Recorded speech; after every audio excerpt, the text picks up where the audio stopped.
Hello. तो हमारा next topic है नॉर्मैलिटी। ओके, बहुत ही ज़रूरी इंपॉर्टेंट टॉपिक। ये टॉपिक यहाँ मोल कंसेप्ट में ही नहीं, रिडॉक्स आगे जो आपका एक चैप्टर आएगा रिडॉक्स रिएक्शन, वहाँ भी काम आएगा। जैसे हम मोल कॉन्सेप्ट पढ़ते हैं ऐसे ही एक इक्विवेलेंट कॉन्सेप्ट आता है। ये उस इक्विवेलेंट कॉन्सेप्ट का पार्ट है। ठीक है, रिडॉक्स रिएक्शन पढ़ते टाइम इसकी जरूरत पड़ेगी हमको, टाइट्रेशन पढ़ते टाइम इसकी जरूरत पड़ेगी। यानी कहने का मतलब है very very important topic, advance के लिए भी बहुत जरूरी टॉपिक है ये। ठीक है, तो हम इसी बात को ध्यान में रख करके आज यहाँ नॉर्मेलिटी की शुरुआत करते हैं। हालांकि हम यहाँ पर रिडॉक्स वाला पार्ट नहीं पढ़ेंगे जिसकी जरूरत हमको रिडॉक्स में पड़ती है, बट बेसिक शुरुआत हम यहाँ पर कर सकते हैं। एसिड, बेस, सॉल्ट, आयंस, उनसे रिलेटेड आज हम यहाँ पर पढ़ेंगे। तो चलो शुरुआत करते हैं नॉर्मैलिटी। देखो ध्यान से, एक तरह से आप इसको इक्विवेलेंट कॉन्सेप्ट मान सकते हो। किसका पार्ट है? Equivalent concept. जैसे एक मोल कॉन्सेप्ट है ऐसे इक्विवेलेंट कॉन्सेप्ट है। ओके, अब जरा ध्यान दो नॉर्मैलिटी होता क्या है। अगर मैं इसकी फॉर्मूला वाइज बात करूं तो इसका जो फॉर्मूला होता है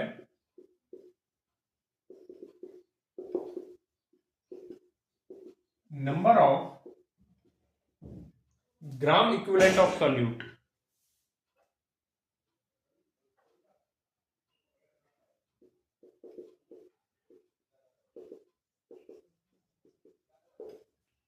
upon volume of solution. Obviously ये लीटर में होती है, तो यहां पर इसकी जो यूनिट निकल के आती है उसको हम लिखते हैं ग्राम इक्विवेलेंट पर लीटर, या आपको इक्विवेलेंट पर लीटर भी लिखा मिल सकता है। ठीक है, इक्विवेलेंट पर लीटर या ग्राम इक्विवेलेंट पर लीटर। अब तुम कहोगे सर वॉल्यूम वगैरह तो समझते हैं, ये इक्विवेलेंट वगैरह क्या है ये नहीं समझते हम। इक्विवेलेंट समझाओ, इक्विवेलेंट कंसेप्ट पढ़ा रहे हो तो। ठीक है, मोल कॉन्सेप्ट समझते हैं? हाँ सर समझते हैं। मोल कॉन्सेप्ट जब हमने पढ़ा उसमें हमने कौन सी टर्म पढ़ी थी? मैं आपको मोल कॉन्सेप्ट से थोड़ा कंपेयर करके दिखाता हूं। वहां पर हमने टर्म पढ़ी थी मोलैरिटी, जहां पर क्या होता था number of moles of solute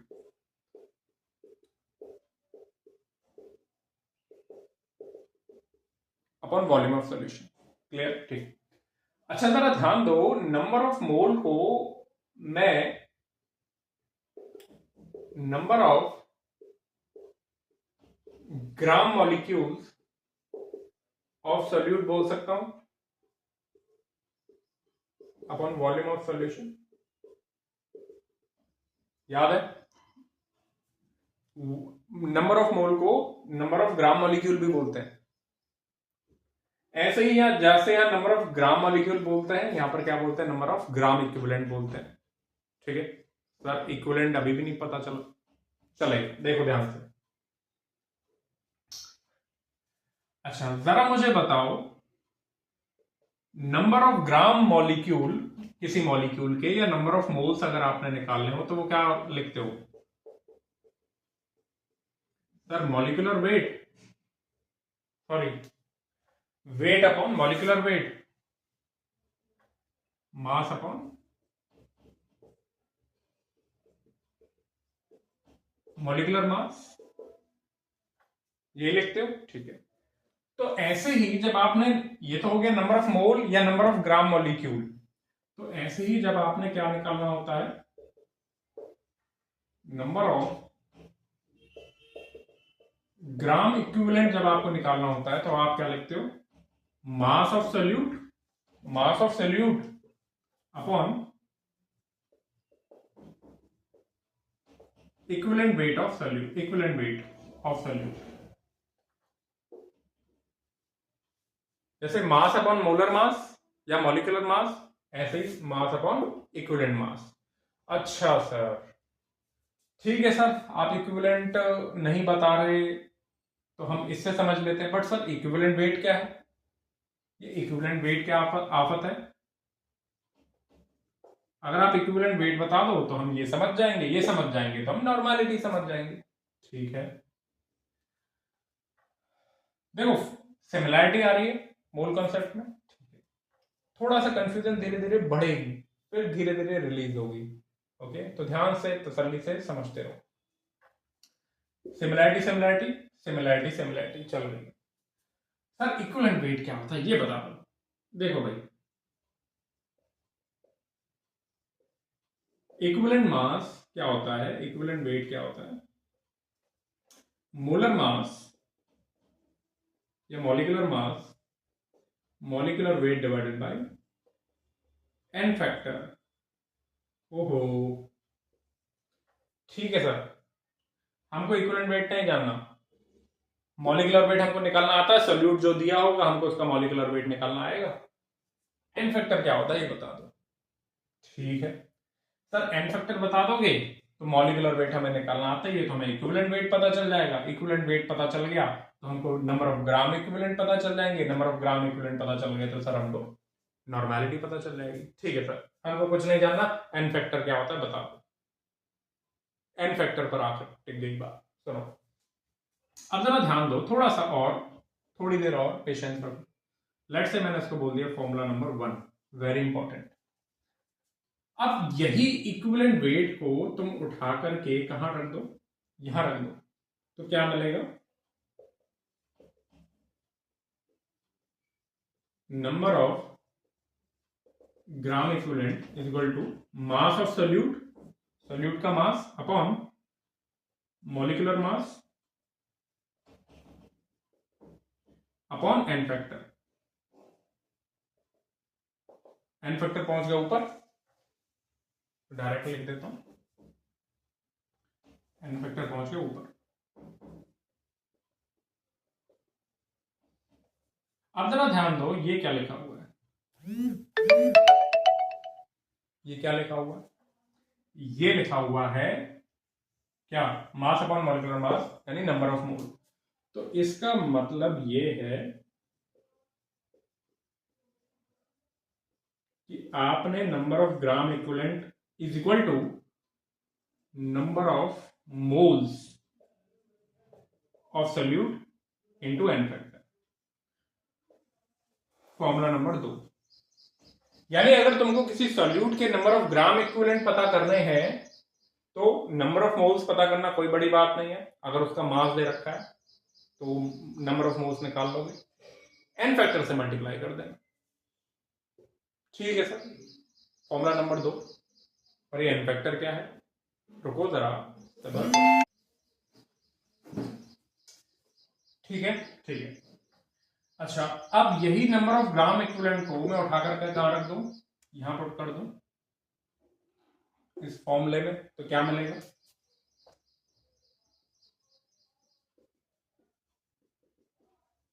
normality is equal to number of gram equivalent की जगह ये फॉर्मूला रख दिया तो मुझे मिला number of moles into n factor upon volume of solution.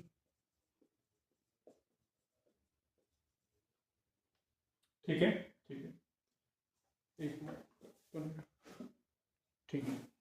अब जरा ध्यान दो, ये क्या चीज है? Number of moles upon volume, ये मोलैरिटी है। क्या है? मोलैरिटी। तो इसका मतलब ये कि normality is equal to molarity into n factor, formula number 3। तो अगर आपको मोलैरिटी पता है, जो कि तुम्हें निकालना आता है अच्छे से, तो एन फैक्टर से मल्टीप्लाई करो, नॉर्मेलिटी आ जाएगी, बात खत्म। अगर आपको नंबर ऑफ मोल्स पता है, एन फैक्टर से मल्टीप्लाई करो, नंबर ऑफ ग्राम इक्विवेलेंट आ जाएगा। इक्विवेलेंट वेट निकालना है तो मॉलिक्यूलर वेट में एन फैक्टर डिवाइड करो, इक्विवेलेंट वेट आएगा। लेकिन सर ये एन फैक्टर क्या है? अब सारी समस्या कहां आकर के टिक गई? N factor. सर हमें कुछ नहीं जानना, हमें normality, gram equivalent, equivalent weight कुछ नहीं जानना, आप एन फैक्टर बता दो, बाकी सब हम निकाल लेंगे। ठीक है, तो अब सारा का सारा कंफ्यूजन किस पर आकर के टिक गया, एन फैक्टर पे। तो हम यहां पर स्टडी करने वाले एन फैक्टर को, एन फैक्टर आ गया तो सब कुछ ऑटोमेटिकली नॉर्मेलिटी में आ जाएगा, इक्विवेलेंट कंसेप्ट में सब आ जाएगा अगर एन फैक्टर आ गया तो। ठीक है, ओके। तो आप लोग इसे लिखें एज इट इज, फिर हम एन फैक्टर पर आते। लिखो।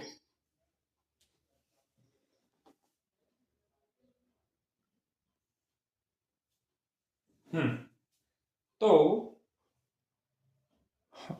अब आप लोग हेडिंग डालिए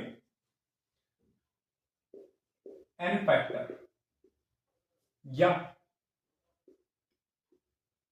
वैलेंसी फैक्टर या वैलेंस फैक्टर कह सकते हैं, तीनों ही इसके नाम है। शॉर्ट फॉर्म में मैं एनएफ क्या दूंगा, मैं एनएफ यहां शब्द इस्तेमाल करूंगा। तो ये जो एन फैक्टर है आप किस किस चीज के लिए पढ़ोगे, आप ये जो एन फैक्टर है या पढ़ोगे फॉर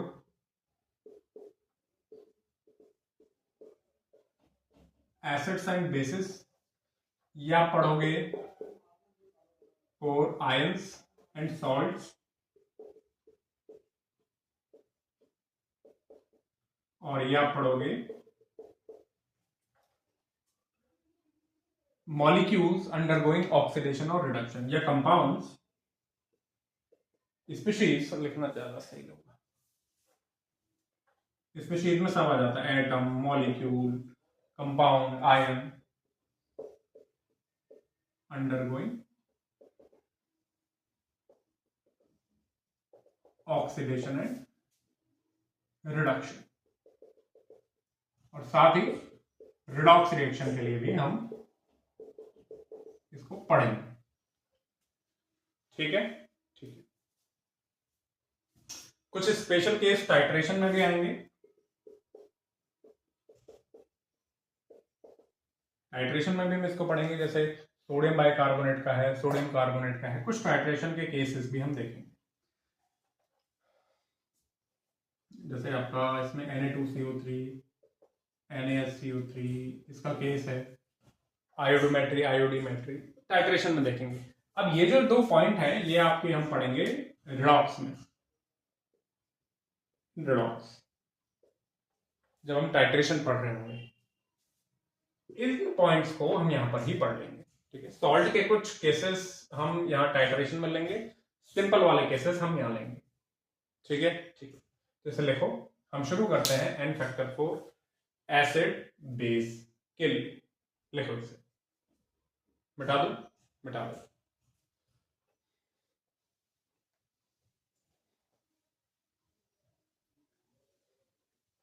ये बहुत ही जरूरी टॉपिक है, टाइट्रेशन में तो बहुत काम पड़ेगा एन फैक्टर का।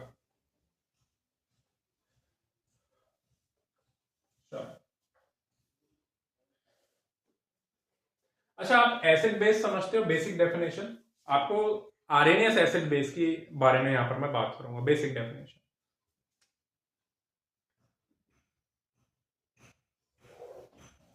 मैं बात करूंगा फॉर एसिड, मैं बात करूंगा फॉर बेस। आपको इतना पता होना चाहिए कि एसिड्स क्या होते हैं जो H+ देते हैं, ये वाली डेफिनेशन आनी चाहिए। एसिड बेस की तीन डेफिनेशन होती हैं, आरएनएस, ब्राउनस्टेड-लॉरी एंड लुईस। हम यहां पर आरएनएस वाली आप लेके चल सकते हैं। तो एसिड्स क्या है जो H+ देते हैं, और बेस क्या है जो OH- देते हैं। अभी के लिए इतना, H+ donor and OH- donor, अभी के लिए इतना। ठीक है, अब देखो, for an acid n factor is equal two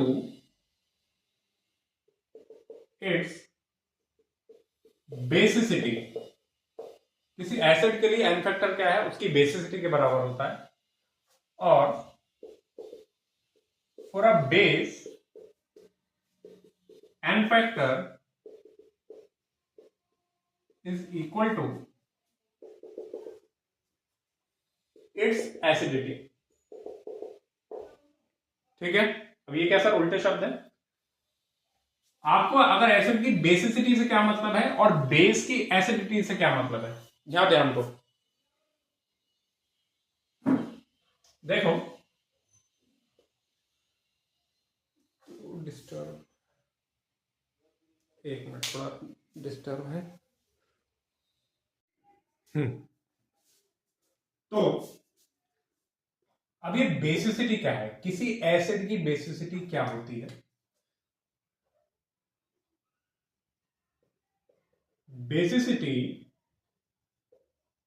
of N acid is equal to number of H plus ions released by one molecule of that acid। किसी acid का एक मॉलिक्यूल कितने H प्लस आयन छोड़ता है वही उसकी basicity कहलाती है, उल्टा बोलते हैं। ठीक है, जैसे कि मान लो HCl है,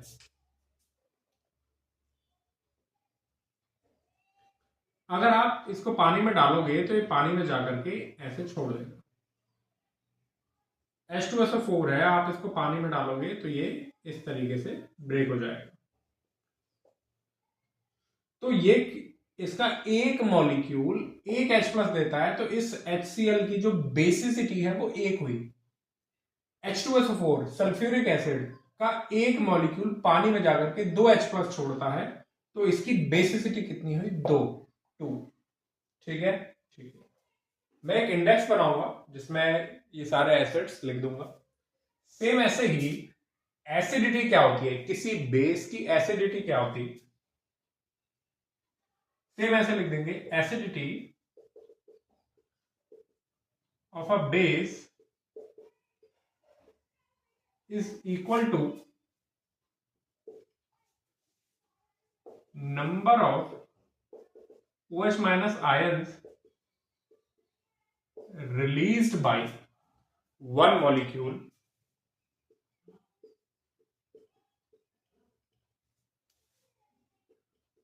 of that base।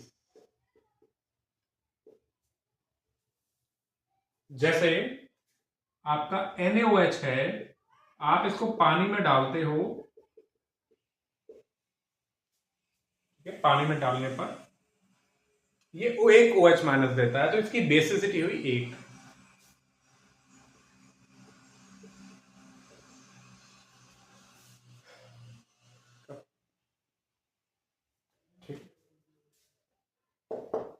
Calcium hydroxide पानी में डालोगे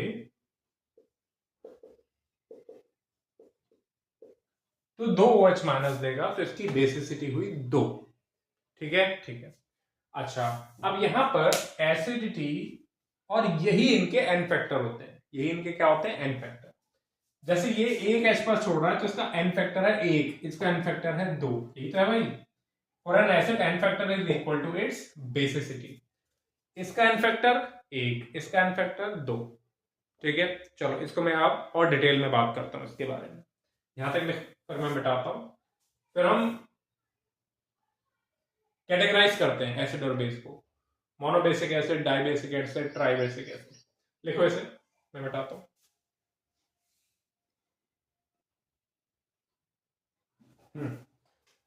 देखो,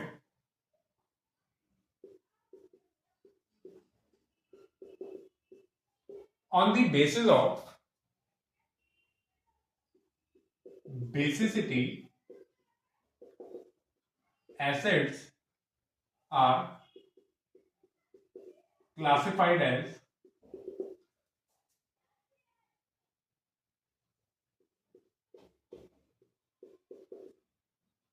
monobasic acid,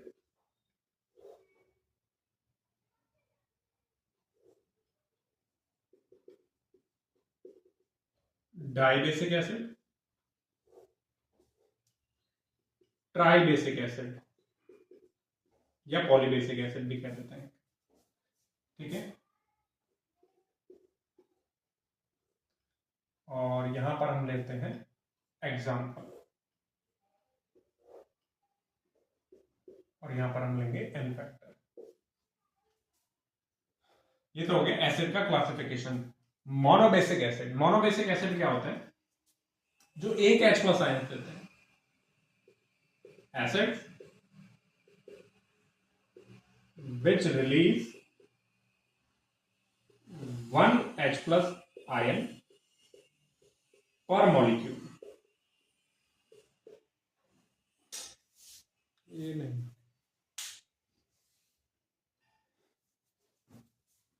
दिख रहा है। तो क्या होता है? एसिड जो एक H प्लस आयन देते हैं पर मॉलिक्यूल, क्या कहलाते हैं? मोनोबेसिक एसिड कहलाते हैं। एग्जाम्पल के लिए आपका HCl, HBr, HI, HF, HNO3, nitric acid. अब नाम याद रखना शुरू कर दो, क्या है ये? Nitric acid. और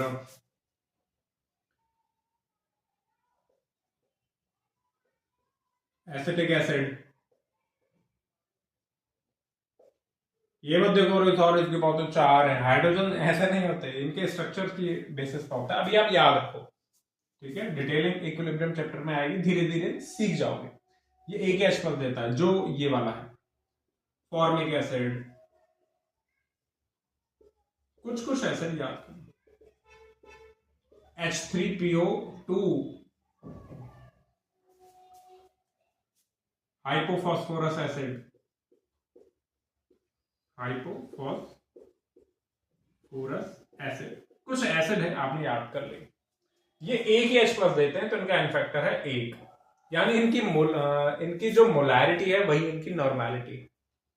जो इनके मोल्स आएंगे, जो इनके मोल होते हैं, वही नंबर ऑफ ग्राम इक्विवेलेंट होते हैं, क्योंकि एन फैक्टर है एक। अब आ जाओ डाइबेसिक एसिड पे। ये कौन से एसिड है? Acid which release 2H plus ions per molecule। एक molecule 2H plus ion release करता है। देखो भाई, ये कंफ्यूज मत हो कि ये 3 हाइड्रोजन है, एक ही देता है। इसका कारण इसका स्ट्रक्चर होता है। अभी मत पढ़ो, अभी तो बस याद कर लो। तो फॉर एग्जांपल, इसका बहुत अच्छा एग्जांपल है सल्फ्यूरिक एसिड। क्या? Sulphuric acid. Carbonic acid H2CO3, आपका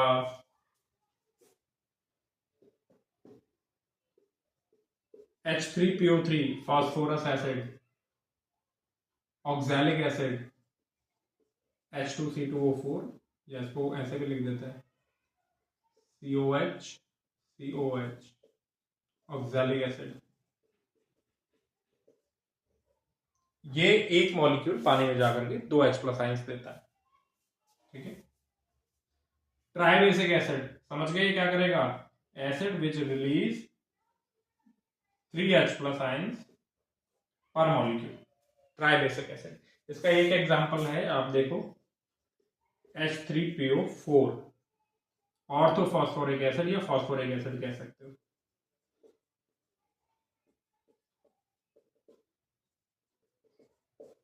देखो H3PO4 का अच्छा, इसका एन फैक्टर 2 और इसका 3। H3PO4 का एन फैक्टर होता है 3, H3PO3 का होता है 2, और H3PO2 का होता है 1। इसका रीजन आप इसके स्ट्रक्चर में आगे पढ़ोगे, बहुत केमिस्ट्री पढ़ेंगे, फिलहाल तो अभी आप याद रखो। ठीक है, ठीक है। सेम ऐसे ही मैं बेस के लिए बात करता हूं। सेम ऐसे ही किसके लिए बात करते हैं? बेस के लिए।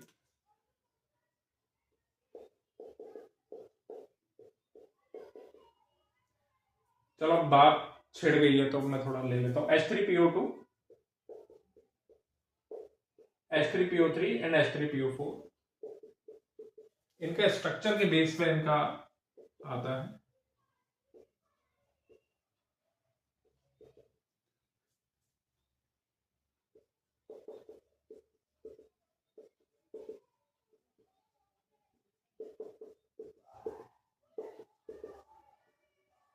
ये इसका स्ट्रक्चर होता है। तो ये जो ऑक्सीजन से जुड़ा हुआ हाइड्रोजन है ना, यही एसिडिक है, बस बाकी दोनों नहीं है। कारण इलेक्ट्रोनेगेटिविटी में डिफरेंस ज्यादा नहीं होता है इनमें। अब इलेक्ट्रोनेगेटिविटी क्या है, पीरियोडिक टेबल चैप्टर में आएगा। ये दो हाइड्रोजन एसिडिक होते हैं और यहाँ तीनों ही हाइड्रोजन एसिडिक होते हैं, यानी H+ की फॉर्म में जा सकते हैं।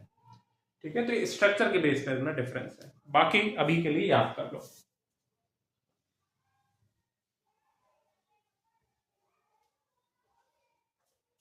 जैसे कि एसिटिक एसिड है, ये वाला हाइड्रोजन एसिडिक होता है, ये जाता है, बाकी ये नहीं जाते, कार्बन से जुड़े हुए कभी नहीं जाएंगे। चलो बस काफी है अभी। Base, on the basis of acidity, base are classified as same mono acidic base, di acidic base, tri acidic base।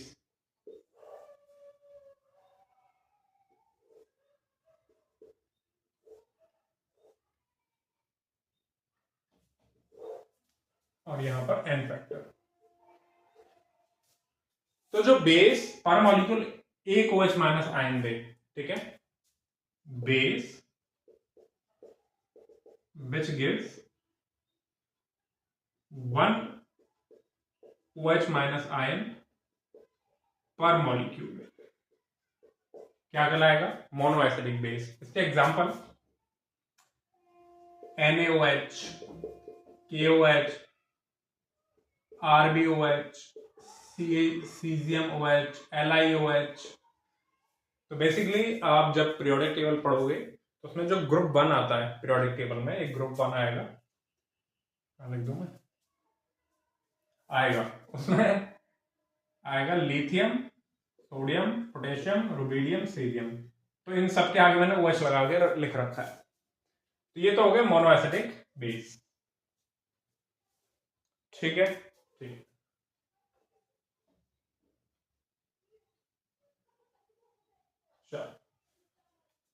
इसका एन फैक्टर 1। डायएसिडिक बेस क्या है, base which gives 2 OH minus ions per molecule, diacidic base. Example magnesium hydroxide, calcium hydroxide, strontium hydroxide, barium hydroxide. तो ये basically मैंने क्या लिख रखे हैं, ग्रुप 2 के एलिमेंट्स लिख रखे हैं। और कॉपर हाइड्रोक्साइड लिख लो, आपका निकल हाइड्रोक्साइड लिख लो। तो इनका एन फैक्टर क्या हो गया आपके 2। और ट्राइएसिडिक बेस में पर मॉलिक्यूल कितना देगा, 3 OH माइनस आयंस देगा। इसका एक एग्जांपल आप लिख सकते हो एल्यूमिनियम हाइड्रोक्साइड, आयरन हाइड्रोक्साइड। तो इसका एन फैक्टर क्या हो गया 3। तो कहने का मतलब है आपको कुछ एग्जांपल याद करने पड़ेंगे जो हो जाएंगे केमिस्ट्री में, धीरे धीरे आगे बढ़ोगे हो जाएंगे। ठीक है, ठीक है। तो इसको यहां तक लिखो, फिर मैं आगे और इस पर थोड़े क्वेश्चन करता हूँ, इसकी बात करते हैं। अभी तो बात बाकी है, कंसेप्ट बाकी है।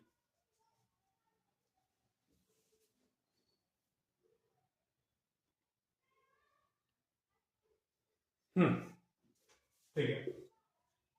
अब जैसे मैं इसमें क्वेश्चन दूं आपको, find normality of 0.1 m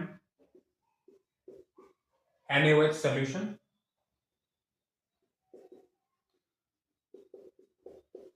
0.15 m molar calcium hydroxide solution, and let's say 0.11 m acid में बेस तो लगा रहा हूं मैं, लेट्स से HCl सॉल्यूशन और H2SO4 सॉल्यूशन और ये ले लो H3PO4 सॉल्यूशन। ठीक है, इन सॉल्यूशंस की आपको क्या बतानी है, नॉर्मेलिटी बतानी है। और ऐसे ही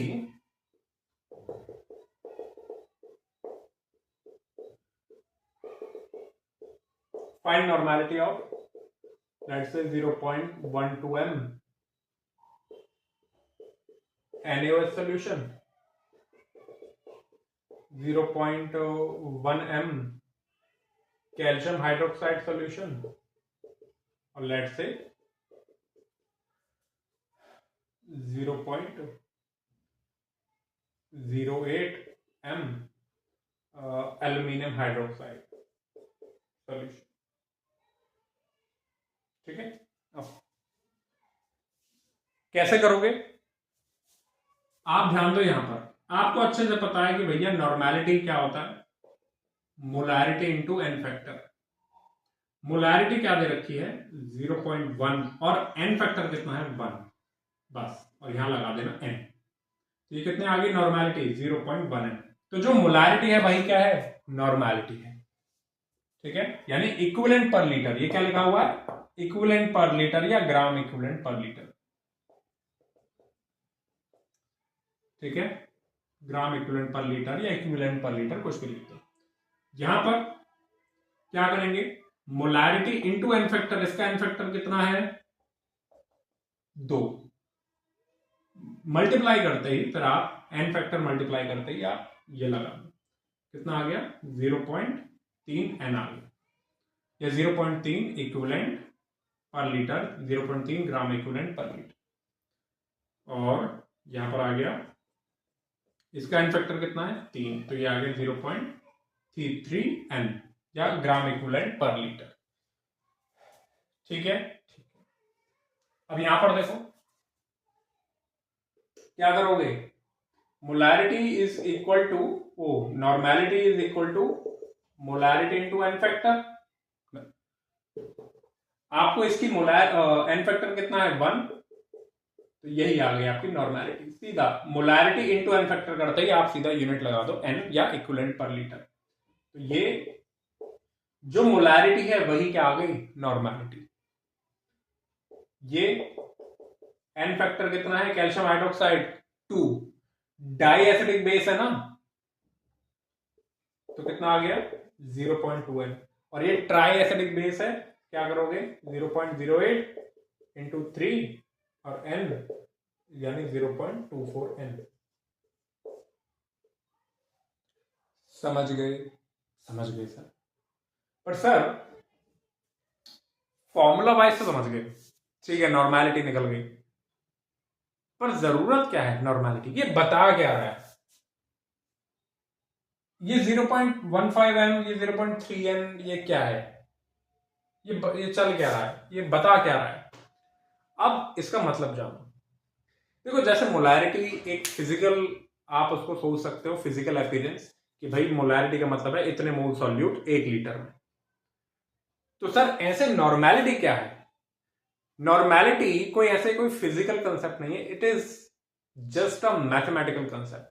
जैसे आप मोलैरिटी को आप इमेजिन कर सकते हो कि आप कोई सॉल्यूशन है कि आपका जैसे ये है, तो आपको पता है कि 0.12 मोल NaOH है 1 लीटर सॉल्यूशन में, 0.1 मोल कैल्शियम हाइड्रोक्साइड है 1 लीटर सॉल्यूशन में। तो ये 0.2 n किसको जताता है, आओ इसके बारे में बात करते हैं कि नॉर्मेलिटी किसे यहां पर इंडिकेट कर रहा है। बहुत अच्छी जरूरी बात, एग्जाम में तो बस एग्जाम के लिए आपको जितना सीखना है आप ऐसे फॉर्मूला बेस सीख सकते हो, अब मतलब समझते हैं इसका, लिखो यहां तक।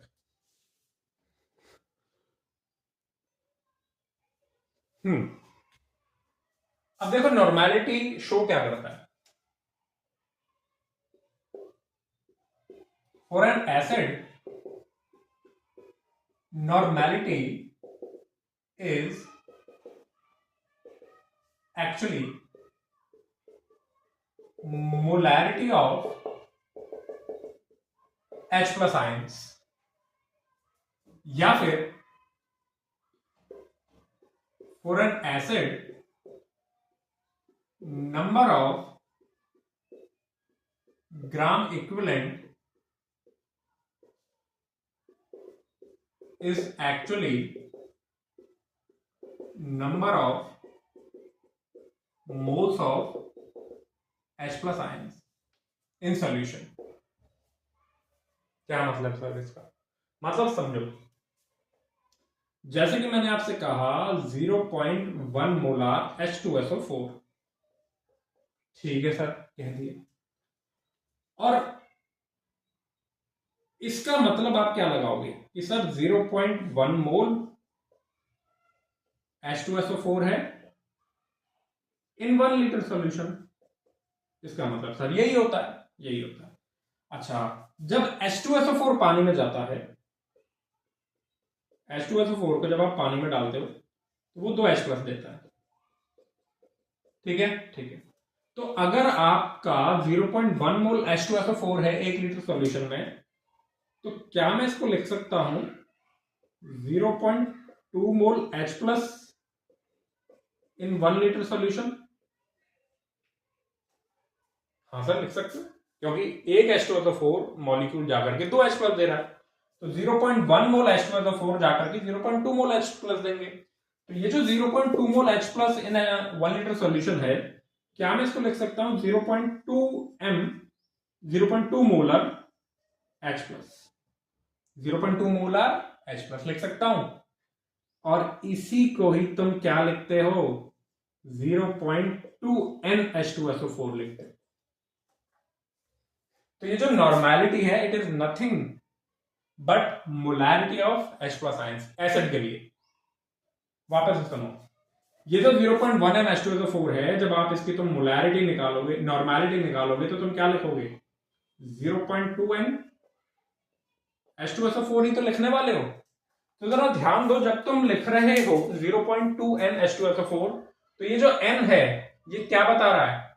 ये बता रहा है कि 1 लीटर सॉल्यूशन में 0.2 मोल H प्लस आयंस है। तो ये जो N है ना, N ये एक्चुअली में H प्लस को इंडिकेट कर रहा है, H प्लस की कंसंट्रेशन इंडिकेट कर रहा है। तो 0.2 NH2SO4 बता रहा है कि ये जो मोलैरिटी है सॉल्यूशन की, H प्लस आयंस की मोलैरिटी है, वो है 0.2। तो आप इसको ऐसे लिखो या आप इसको ऐसे लिखो, ये बात एक ही है। तो normality is actually molarity of H plus ions किसी एसिड के लिए, समझे? देखो वापस से एक बार और मैं एक चीज बोलता हूं, जैसे कि मैंने आपसे कहा 0.3 NH2SO4 सॉल्यूशन, कोई एक सॉल्यूशन है 0.3 NH2SO4 का। तो जानते हुए क्या लिखा हुआ है? इसका मतलब लिखा हुआ है कि 0.3 मोल H प्लस इन 1 लीटर सॉल्यूशन, ये लिखा हुआ है। आप इसको ऐसे नहीं कह सकते 0.3 मोल H2SO4 इन 1 लीटर सॉल्यूशन, आप इसको कहोगे 0.3 मोल H प्लस इन 1 लीटर सॉल्यूशन। समझ गए? समझ गए। तो अगर H2SO4 ने सॉल्यूशन में जाकर के 0.3 मोल H प्लस दिए हैं, तो एक्चुअल में H2SO4 कितने रहे होंगे? उसके जस्ट हाफ। तो जानते हो इसकी नॉर्मेलिटी, और नॉर्मेलिटी क्या होता है? Molarity into n factor. तो जब आपको मोलैरिटी चाहिए तो normality divided by n factor करोगे। तो एन फैक्टर ये तो कितना है 0.3 डिवाइडेड बाय एन फैक्टर कितना है इसका 2, तो आगे मोलैरिटी। तो 0.15 m H2SO4 सॉल्यूशन। तो ये दोनों चीजें सेम है, सॉल्यूशन एक ही है। अगर आप लिखते हो 0.15 m H2SO4 सॉल्यूशन, तो ये बताता है कि 0.15 मोल H2SO4 1 लीटर सॉल्यूशन में है। लेकिन अगर आप इसको लिखते हो n, तो n आपको बताता है कि 0.3 मोल H प्लस इन 1 लीटर सॉल्यूशन। ये है नॉर्मेलिटी का एक्चुअल मतलब। समझ गए? तो वापस से ध्यान, normality is actually molarity of H plus ions. Clear है? क्लियर। और number of gram equivalent is actually number of moles of H plus ions. ठीक है, तो इसको आप क्या लिख सकते हो? क्या मैं एक बार, कितना दिख रहा है? हाँ, तो जैसे कि ये 0.3 N H2SO4 सोल्यूशन है, तो क्या मैं इसको लिख सकता हूं 0.3 ग्राम इक्विवेलेंट H2SO4 इन 1 लीटर सोल्यूशन। यही तो होता है ग्राम इक्विवेलेंट पर लीटर।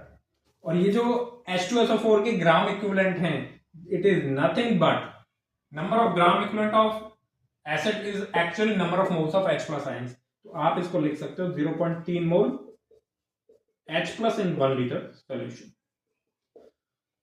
डोंट वरी, ये एग्जाम में नहीं पूछ रहे, बट आपको पता होना चाहिए नॉर्मेलिटी क्या होती है किसी एसिड के लिए। आई होप चीज क्लियर हुई। ऐसे ही बेस के लिए हम लिख सकते हैं पूरा बेस नॉर्मेलिटी इज एक्चुअली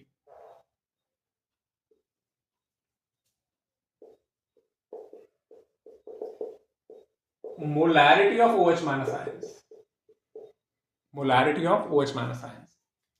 और ऐसे ही for a base number of gram equivalent is actually number of moles of OH minus ions। ठीक है। फॉर एग्जाम्पल लेट से आपने लिखा है 0.1 m कैल्शियम हाइड्रोक्साइड सॉल्यूशन, कोई सॉल्यूशन है ये। तो इसका मतलब आप क्या निकालोगे? इसका मतलब यही तो है कि 0.1 मोल कौन? OH माइनस नहीं, खुद base 0.1 mole calcium hydroxide in 1 litre solution. 1 litre solution में 0.1 मोल कैल्शियम हाइड्रोक्साइड है। और जब ये एक कैल्शियम हाइड्रोक्साइड जब वाटर में जाता है तो 2 OH माइनस आयंस देता है। जब ये कैल्शियम हाइड्रोक्साइड पानी में जाएगा तो 2 OH माइनस आयन देगा। तो इसका 1 मोल 2 मोल देता है। स्टोइचियोमेट्री यही कह रही है। तो इसका मतलब आप ये भी तो लगा सकते हो 0.1 m कैल्शियम हाइड्रोक्साइड का मतलब 0.2 मोल OH minus ions in 1 litre solution. ठीक है। और अगर आपको किसी और तरीके से बोलना हो तो आप इसको बोलोगे 0.1, आप सॉरी आपको इसको बोलना होगा तो आप इसको बोलोगे 0.1 सॉरी अगर आपको 0.2 मोल OH माइनस आयन को थोड़ा और फैंसी तरीके से लिखना है तो आप लिखोगे 0.2 gram equivalent of calcium hydroxide in 1 litre solution. ठीक है। कैसे लिखा है देखो ध्यान से। जब आप इसकी नॉर्मेलिटी निकालोगे तो क्या आएगी? 0.2 n आएगी। एग्री? तो ये जो 0.2 n कैल्शियम हाइड्रोक्साइड सॉल्यूशन लिखा हुआ है, इसका मतलब क्या है? इसका मतलब ये है 0.2 gram equivalent of calcium hydroxide in 1 litre solution. यही तो है 0.2 gram equivalent of calcium hydroxide. तो ये जो ग्राम इक्विवेलेंट है बेस के, for a base number of gram equivalent is actually number of moles of OH minus ion. तो इसका मतलब यही तो है 0.2 मोल OH minus ions in 1 litre solution. Clear? और अगर आपको किसी ने दे दिया कि साहब 0.4 n कैल्शियम हाइड्रोक्साइड है सॉल्यूशन है, तो आप समझोगे कि ये कैल्शियम हाइड्रोक्साइड की कंसंट्रेशन नहीं है, ये OH माइनस आयन की कंसंट्रेशन है। कि 1 लीटर सॉल्यूशन में 0.4 मोल कैल्शियम हाइड्रोक्साइड 0.4 मोल OH माइनस आयन है। क्लियर है? तो आप इसी को ही क्या लिख सकते हो? 0.2 m कैल्शियम हाइड्रोक्साइड लिख सकते हो। यही तो है मोलैरिटी। और n फैक्टर से मल्टीप्लाई करोगे तो नॉर्मेलिटी। तो ये बताता है ये किसकी कंसंट्रेशन है? ये कैल्शियम हाइड्रोक्साइड की कंसंट्रेशन है। इसका मतलब ये है, इसका तो मतलब है 0.2 mole calcium hydroxide in 1 litre solution. एक मिनट देख रहा है ना, हाँ। और इसका मतलब क्या है, इसका मतलब यह है 0.4 मोल OH माइनस आयन इन 1 लीटर सोल्यूशन। ये कैल्शियम हाइड्रोक्साइड की कंसंट्रेशन नहीं है, ये किसके, आपको नॉर्मेलिटी सूट नहीं, आपको इक्विवेलेंट कंसेप्ट से ज्यादा मोल वोल अच्छे लगते हैं ना, तो इसलिए मैंने इसको मोल में डाल दिया। और इसी को ही आप क्या कहोगे, 0.4 gram equivalent of calcium hydroxide. समझ गए? तो किसी बेस का जो नंबर ऑफ ग्राम इक्विवेलेंट है एक्चुअली में वो मोल होते हैं OH माइनस आयंस के। आई होप क्लियर हुआ। अब इसको दोबारा से बार बार देखो, क्योंकि एक बार में समझ में नहीं आती, वापस से सोचो, वापस से सुनो, ठीक है? और अगर कोई डाउट हो तो आप नीचे भले ही कमेंट सेक्शन में पूछ सकते हो। वैसे वो वीडियो के लास्ट में मेरी डिटेल भी इसमें लिखी होती है, तो वहां भी आप एक बार पूछ सकते हो, मेरे नंबर पे भी चल जाएगा। हाँ, आई होप चीजें क्लियर हुई। और ये पूरा दिख रहा है। फॉर एग्जाम्पल, एक एग्जाम्पल और ले लो थोड़ा सा, मैं मिटा दूं, देखो इसे।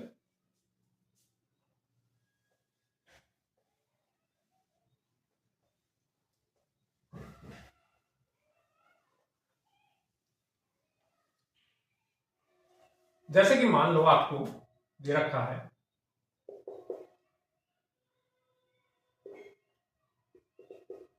0.2N H2CO3 solution, 0.2N 0.3N aluminum hydroxide solution, 0.3M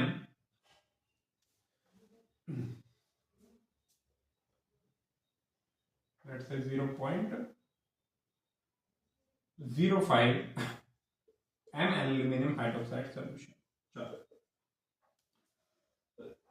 और एक फोर्थ भी ले लो, 0.2M H2CO3 solution। अब आप इनका मतलब देखो, क्वेश्चन देखा है इनका मतलब क्या, इसका मतलब क्या क्या है, क्या मतलब है इसका? इसका मतलब है दो मतलब है, एक H+ की टर्म में मतलब बताना है और एक H2CO3 की टर्म में मतलब बताना है। और जो मतलब बताओगे वो आप मोल कॉन्सेप्ट में बताओगे, मोल की टर्म में बताओगे, क्योंकि इक्विवेलेंट कॉन्सेप्ट थोड़ा सा मुश्किल लगता है, इसलिए आप मोल की टर्म में बताओगे कि ये क्या लिखा हुआ है। एक बार H+ की टर्म में और एक बार H2CO3 की टर्म में, कि कितने मोल H+ हैं और कितने मोल H2CO3 हैं इन 1 लीटर सॉल्यूशन। सेम ऐसे ही आप इसको भी दो टर्म में बताओगे कि भैया इतने मोल OH माइनस आयन है इन 1 लीटर सॉल्यूशन और इतने मोल क्या है, एल्यूमिनियम हाइड्रोक्साइड है इन 1 लीटर सॉल्यूशन। मोलारिटी, इसमें केस में भी इतने मोल OH माइनस आयन है इन 1 लीटर सॉल्यूशन और इसमें इतने मोल इन 1 लीटर सॉल्यूशन। और इसको भी बताना है आपने दो टर्म में कि इतने मोल H+ आयंस हैं इन 1 लीटर सॉल्यूशन और इतने मोल साहब H2CO3 हैं इन 1 लीटर सॉल्यूशन। अच्छा, कोई जिन्होंने आगे का पढ़ रखा हो ये दिमाग मत लगाओ कि साहब ये इतना % टूटता है, डिग्री ऑफ डिसोसिएशन वाला दिमाग नहीं लगाना, अभी आपके लिए पूरा टूट रहा है। हाँ भाई, देखो भाई,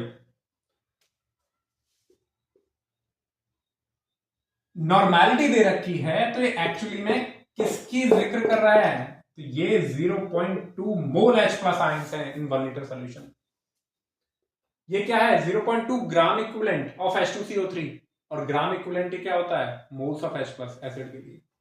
और H2CO3 की बात करोगे तो 0.1 मोल H2CO3 इन 1 लीटर सोल्यूशन। क्यों? क्योंकि normality divided by n factor is equal to molarity. इसकी मोलैरिटी कितनी आ गई? अरे इसकी मोलैरिटी 0.1 m ही तो आएगी, तो 0.1 मोल H2CO3 इन 1 लीटर सॉल्यूशन। सेम ऐसे ही नॉर्मेलिटी है, यानी ये दे तो बेस रखा है, लेकिन बात किसकी कर रहा है? OH माइनस आयन की, 0.3 मोल। तो एल्यूमिनियम हाइड्रोक्साइड कितने हो गए? 0.3 डिवाइडेड बाई 2, यानी 0.3 डिवाइडेड बाई 2 मोल, उसका हाफ, क्योंकि एन फैक्टर नॉर्मेलिटी में एन फैक्टर डिवाइड करोगे तभी तो मोलैरिटी आएगी। अब मोलैरिटी दे रखी है तो वो OH माइनस के बारे में डायरेक्ट बात नहीं कर रहा, वो डायरेक्ट किसके बारे में बात कर रहा है? एल्यूमिनियम हाइड्रोक्साइड के बारे में। तो ये 0.05 मोल है, 0.05 मोल है, सॉरी ये 0.05 मोल है एल्यूमिनियम हाइड्रोक्साइड के 1 लीटर सॉल्यूशन में। इतने मोल एल्यूमिनियम हाइड्रोक्साइड है तो 3 से मल्टीप्लाई करोगे तो कितना आएगा? 0.05 इंटू 3, इतने मोल OH माइनस आ गए 1 लीटर सॉल्यूशन में। ठीक है, H2CO3 मोलैरिटी की बात कर रहा है, तो वो एक्चुअली में एसिड के मॉलिक्यूल की बात कर रहा है। तो कितने मोल H2CO3 हो गए? 0.2, और H प्लस कितने हो गए? इसका एन फैक्टर, एक H2CO3 2 H प्लस है। आई होप चीजें क्लियर हुई है। ठीक है, ठीक है, लिखो। एक चीज और है एसिड और बेस में, ये तो हो गया खाली एसिड बेस दे रखे हो, रिएक्शन दे रखी हो, अगर क्या रिएक्शन दे रखी हो तब एन फैक्टर कैसे निकालते हैं उसके बारे में बात करेंगे। देखो यहां तक, ठीक है। अब यहां पर एक और चीज नोट डाल के आप लिखेंगे कि एसिड और बेस के लिए अगर आपको रिएक्शन दे रखी हो कभी, तो उस रिएक्शन में एक्चुअल में कितने H प्लस या OH माइनस आयन छोड़ रहे हैं वो एसिड और बेस, उसके बेस पे उनकी क्या डिसाइड होगा? एन फैक्टर डिसाइड होगा। वापस से बोलता हूं कि अगर आपको कोई रिएक्शन दी हुई है और आपसे एसिड का या बेस का एन फैक्टर जो होगा वो क्या होगा? वो डिपेंड करेगा कि उस रिएक्शन में एक्चुअल में कितने H प्लस या OH माइनस आयन उस एसिड या बेस ने रिलीज किए हैं एक्चुअल में। अब आपको रिएक्शन देखनी पड़ेगी, कैसे? देखो ध्यान से, मैं एसिड के केस लेता हूं। जैसे कि आपका HCl है, उसने रिएक्शन दी है, आपको रिएक्शन लिखी हुई है HCl H plus and Cl minus, ऐसा लिख दिया। अब ये तो एक ही H प्लस छोड़ सकता है। H2SO4 का केस लो, आपको यहां पर दो तरह की रिएक्शन दी हुई है, ऐसे और ऐसे। अब जरा ध्यान देना, ये जो HCl है ये आगे जाके कितने H प्लस रिलीज कर रहा है? सिर्फ एक, तो ऑब्वियसली होता ही ये एक है, तो इसका एन फैक्टर तो यहां पर क्या है? 1।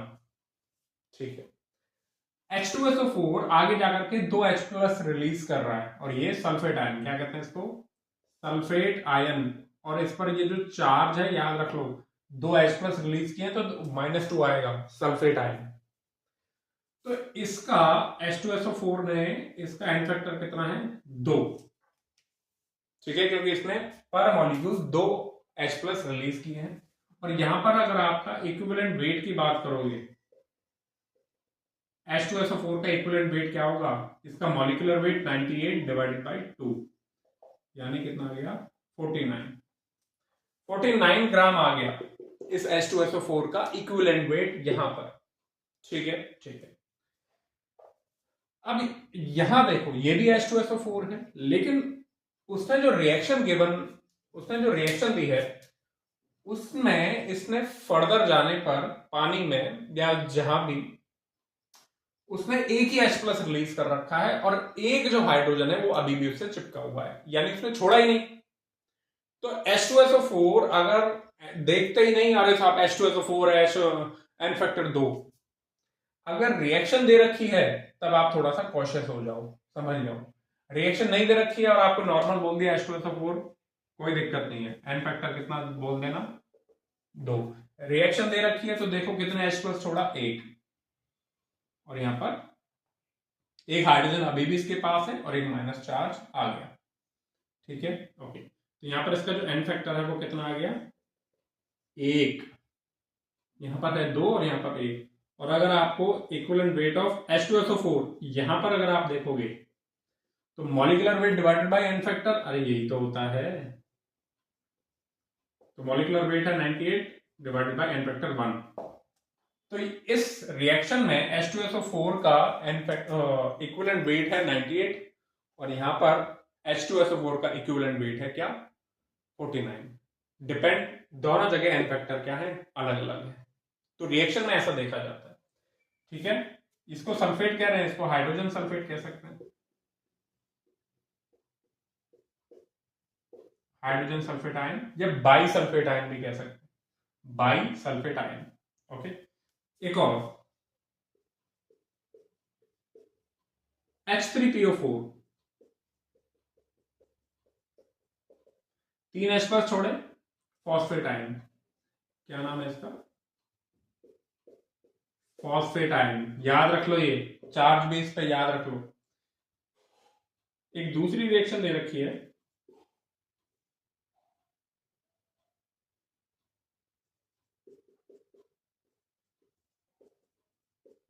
एक ही H पर छोड़ा है तो यहां पर कितना चार्ज आएगा, माइनस। और यहां लिख देता हूं,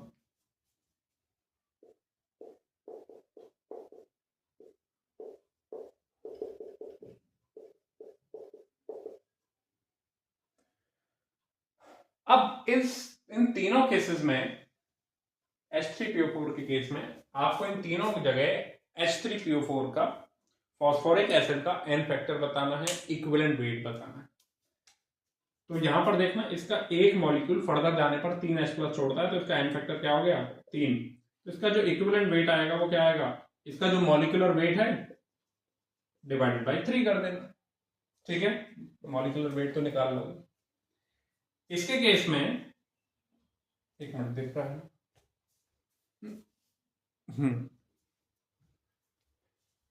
इसके केस में क्या करोगे कि इसका जो एन फैक्टर है, इसका एक मॉलिक्यूल फर्दर जाने पर एक ही H प्लस रिलीज कर रहा है, बाकी तो दोस्त ने अपने से चिपका रखे, छोड़े ही नहीं। तो जब छोड़े ही नहीं तो इसका एन फैक्टर क्या हो गया, 1।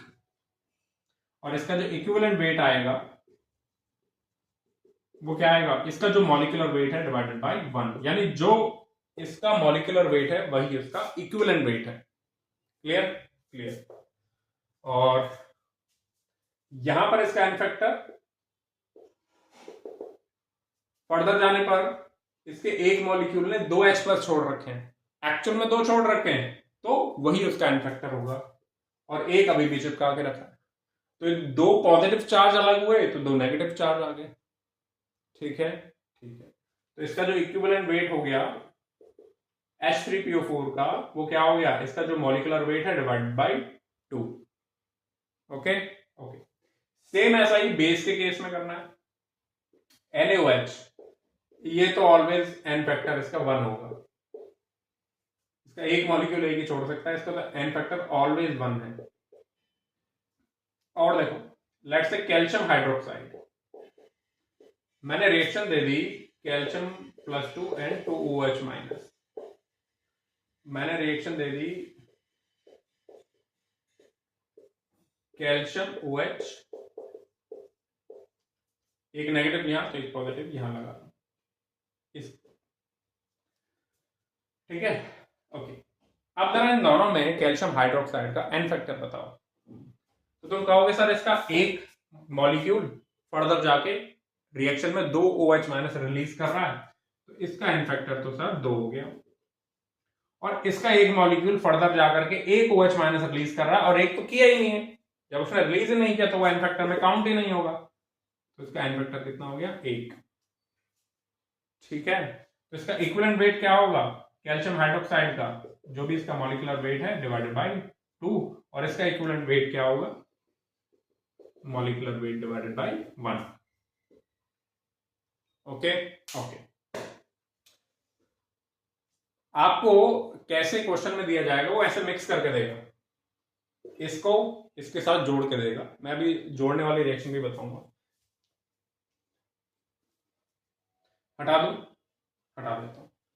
एक और एग्जांपल देख लो इसका, लिखो यहां पर।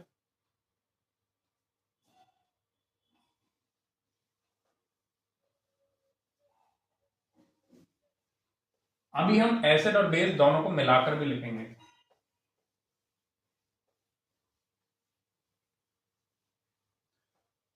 फॉर एग्जाम्पल एल्यूमिनियम हाइड्रोक्साइड है। अब रिएक्शन दे रखी है दिस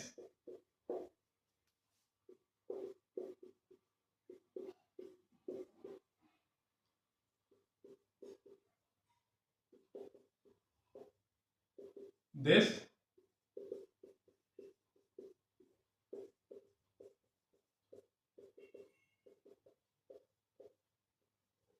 and this।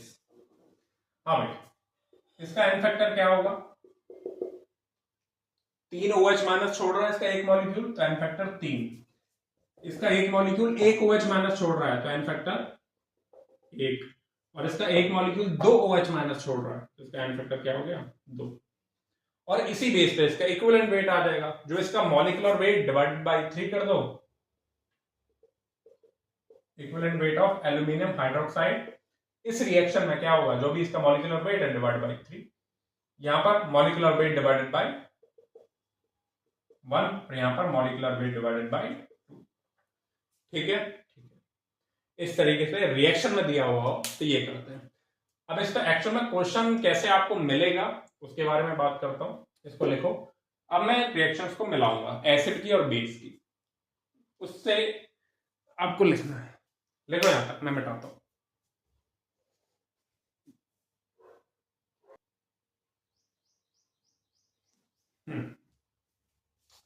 देखो,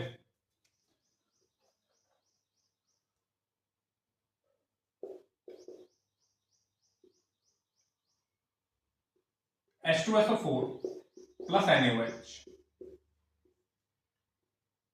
और आपको दे रखा है Na2SO4 प्लस H2। एक और एग्जांपल में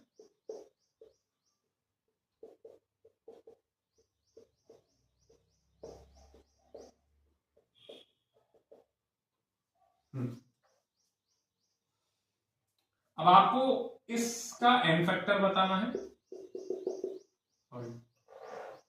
इसका एन फैक्टर बताना है और इक्विवेलेंट वेट बताना है, और यहां पर इसका n factor and equivalent weight बताना है। इसका तो ऑलवेज 1 ही रहता है। और देखो,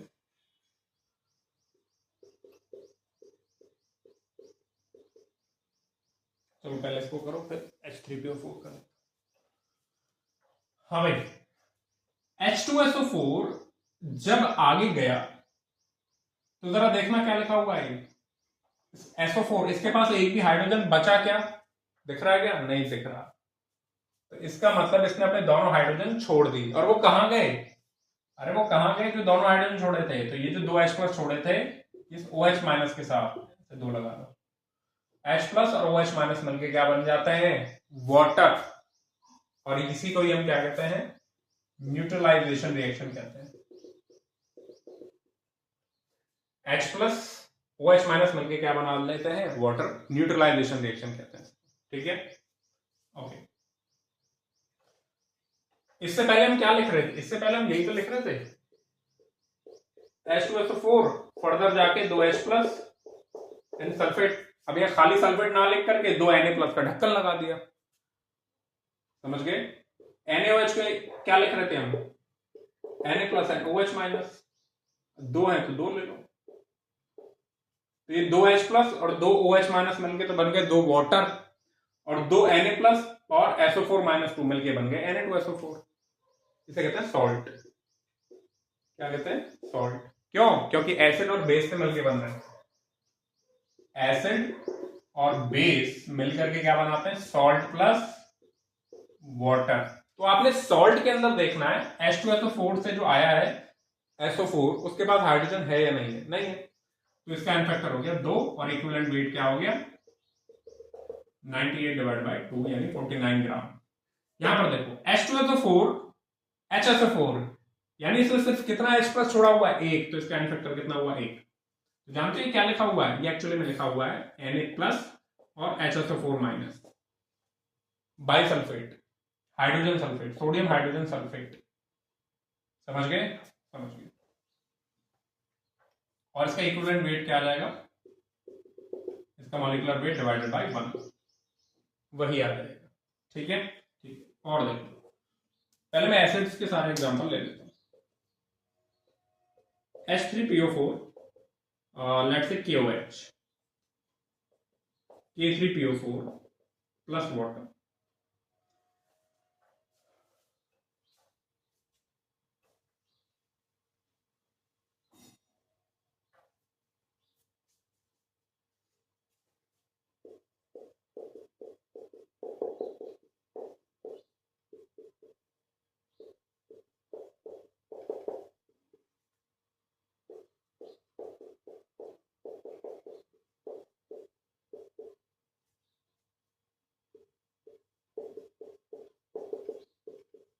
हाँ भाई, अब इन तीनों रिएक्शन में इसका n factor, n factor, n factor and equivalent weight बताना है। इसका एन फैक्टर तो भैया क्या हो गया, देखो यहां जब ये गया, ये एसिड और ये बेस मिलके सॉल्ट बनाया प्लस वाटर, तो क्या इस सॉल्ट में PO4 के पास एक भी हाइड्रोजन बचा हुआ है, नहीं, यानी अपने तीनों हाइड्रोजन ले छोड़ दिए, जिसने इसके साथ रिएक्शन कर ली।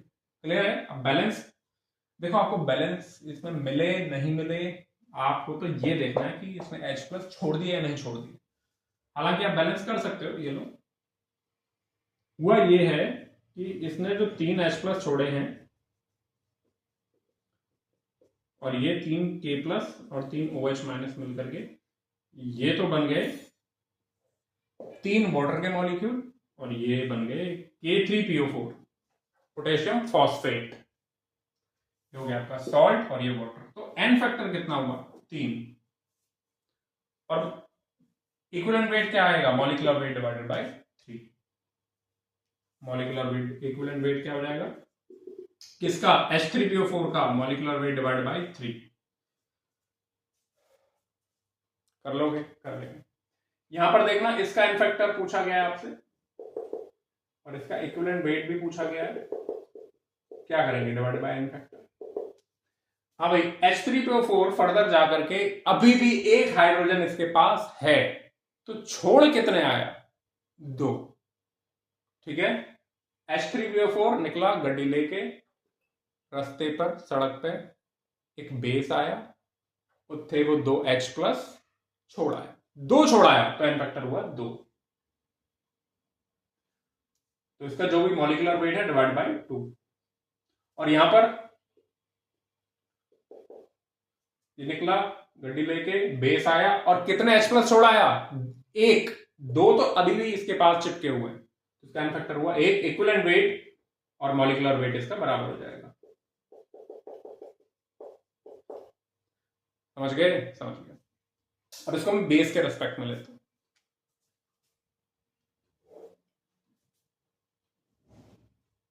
बेस के रेस्पेक्ट में, तो क्या तुम्हें बेस पसंद है, पसंद है, HCl।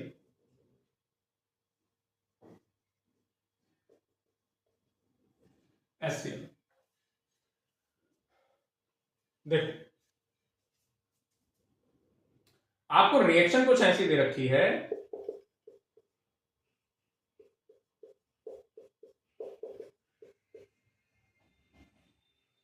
तो जरा ध्यान दो, इसने छोड़े 2 OH माइनस, इसने छोड़ा H प्लस, मिलके बन गए CaCl2। लो बैलेंस कर लो, बेस, एसिड और ये सॉल्ट, न्यूट्रलाइजेशन रिएक्शन।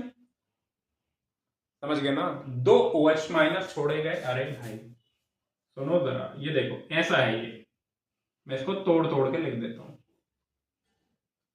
इसके 2 H plus 2 Cl minus, 2 OH minus 2 OH plus 2 OH minus 2 H plus मिलके बन गए 2 जल लीजिए, और Ca प्लस 2 और 2 Cl माइनस CaCl2, बात खत्म।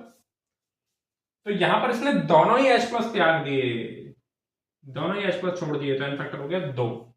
इक्विवेलेंट वेट क्या होगा, मॉलिक्यूलर वेट डिवाइड बाय 2, जो भी इसका, अरे मॉलिक्यूलर वेट तो निकाल लोगे। और यहां पर गौर करो, गौर से देखो इसको, फर्दर जाने पर अभी भी एक OH लेके बैठा है, छोड़ा नहीं। तो छोड़े कितने, पहले थे 2, अब है 1, प्रोडक्ट साइड में 1 है, तो एन फैक्टर हो गया इसका 1। ठीक है, ठीक है। और देखो एक एग्जांपल और,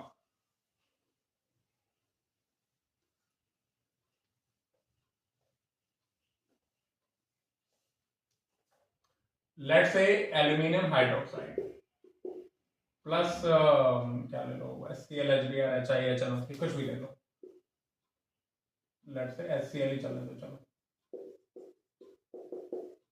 अभी मैं ज्यादा लंबे चौड़े एसिड नहीं लूंगा, एसिड बेस इनिशियल स्टेज में हूँ सीखने की।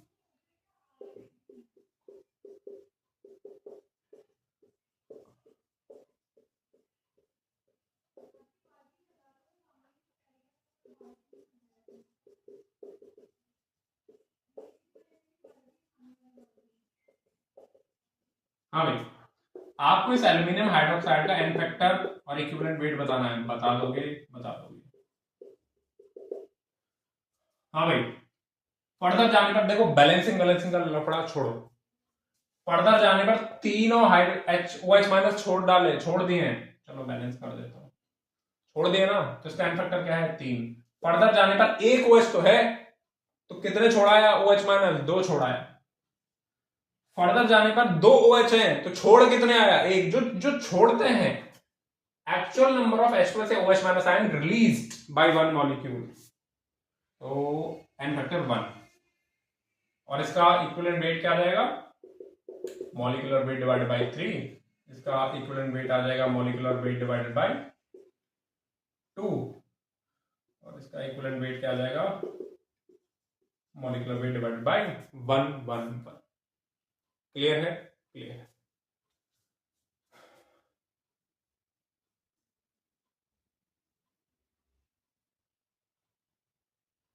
और जैसे